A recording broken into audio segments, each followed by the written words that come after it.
All right, let's head over to the X Division. Start of the month, first show of the month, Frankie Kazarian defended the X Division title against Amazing Red, who, if you remember, beat Sanjay in that best of 3 series last month.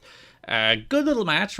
Cut off her head springboard, one with the wave of the future. I think this match was the best Red looked this month. Yeah, because Red has looked bad. Well, he looked good in the Impact opener as well, the first Impact match. And then I think pretty much every match he's had other than that, he's looked pretty bad in, so...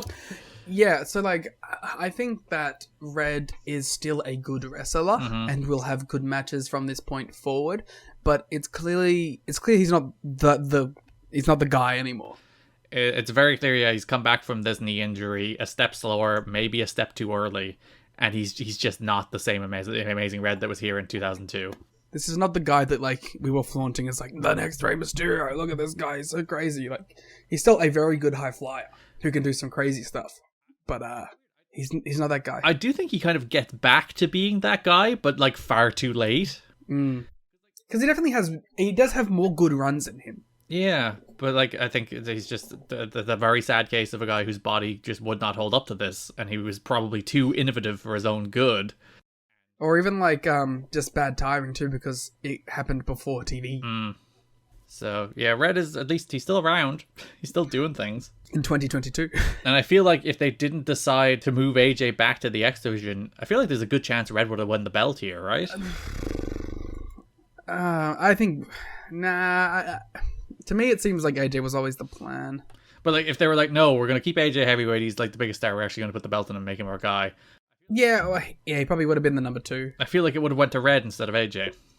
Yes, but yeah, like I said, I think that it was always going to be AJ. But like, if for some reason like Ron Killings got hurt and they're like, we have to go into an AJ thing instead, it probably would have been Red, yeah. Or Hector.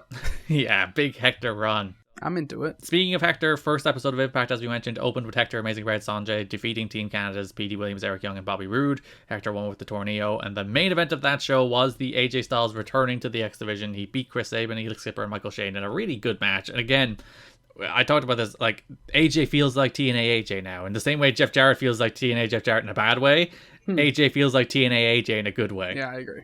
Everything about the music, the gear, him being like babyface ace of a division, the whole presentation. It just feels right, doesn't it? Yeah. I mean, this is what you want.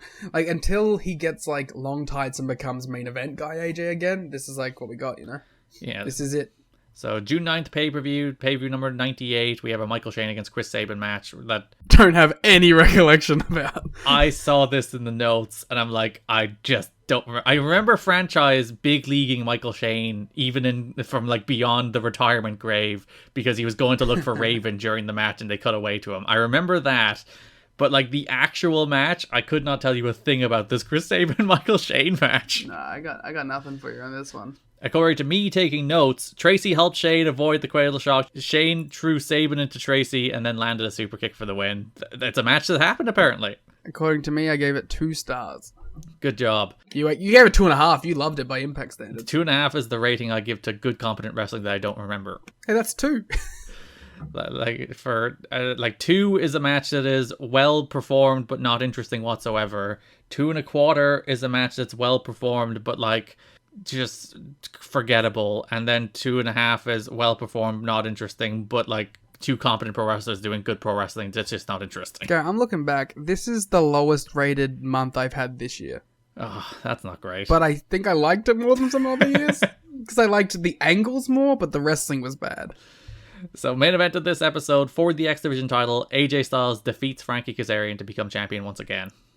Oh, yeah, because I remember I was watching this show, and I was like, I looked at the scores, and like, this might be my lowest rated Impact pay-per-view ever. Well, you have those 3 matches. This is the show with the 3 Jeff Jarrett matches, none of which are good. Yeah, so I went 2, 2, 2, 2.25, 1, a half star, 1, and a 2.5 on the main.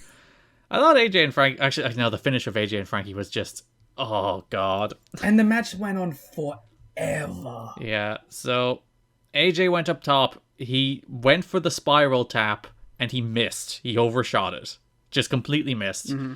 Went for the cover. Frankie kicked out because I think he knew it looked like shit. Well, no, you could see AJ talking to him and saying, kick out, we'll do something else out of it. Yeah, but Mike Posey, who was the referee and obviously was told the spiral tap is the finish, who didn't count 3 2 other times on this show, by the way. We'll probably get into that in other feuds, but there were 2 other matches on the show where someone pinned, or David Young pinned Sanjay, I think, at one point on this show, and he counted 1, he counted 2, nobody kicked out, and he just decided it wasn't a 3 count. Like, there he's fine deciding what a finish is and isn't, but in this AJ match where that spiral tap completely missed, looked like shit, he still counted the 3. They did that classic thing where, like, even though he just won the X Division title, he looked super pissed off because the match finish was completely messed up. This is a month of AJ looking pissed off. He's just mad about all this shit happening with him. I mean, when the Jeff match was happening, he looked like he had fucking just fist fought someone. Yeah, Dallas ran out, jumped Styles, the Styles escaped, but then Cash jumped Styles from behind, laid him out,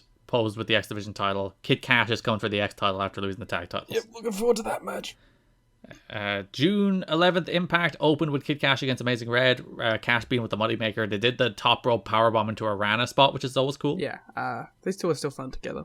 Yeah. I like Kid Cash a lot, man. Now, can't wait till you say some shit about him that makes me not like him. Yeah, he does have a month this month. We'll talk about that in a minute. So AJ beat Frankie to retain the X Division title in the rematch on Impact. One of the rare instances of them doing something notable on Impact, even if it's just a rematch. Styles won with the Styles Clash, but then got dropped by Cash and Dallas until security made the save. I like this match more because it was like way shorter. Yeah, it was like 8 minutes. I think they even went to a commercial, full of energy. Again, the urgency on Impact is much higher than it is on the pay-per-views. I love Impact's speed. It's so much more fun. These shows are like, they fly by in comparison. It is truly your 60-minute adrenaline rush. Adrenaline rush.